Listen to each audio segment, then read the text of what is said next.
Pin में जब wiring होती है इस तरीके से, तो बार बार खींचने से निकल जाते हैं केबल। तो आपको कुछ इस तरीके से वायरिंग करना है ट्यूब पिन में, तो मैं दिखाऊंगा आपको।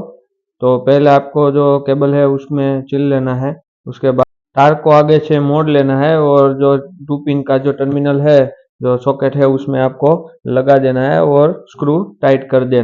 जैसे दोनों है टर्मिनल, उसमें हमने इसी तरीके से केबल को लगा के स्क्रू टाइट कर दिए है। तो अब हम लगाएंगे पिन के अंदर, हम लगा देंगे टर्मिनल को।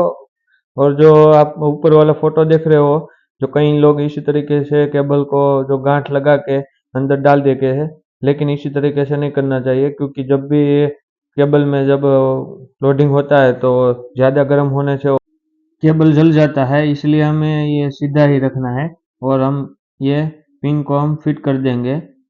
पिन को फिट करने के बाद हमें सही तरीके से उस स्क्रू को लगाना है, क्योंकि जब भी खींचे तो ये केबल ना निकले। तो इसी तरीके से हमें टू पिन का कनेक्ट करना है।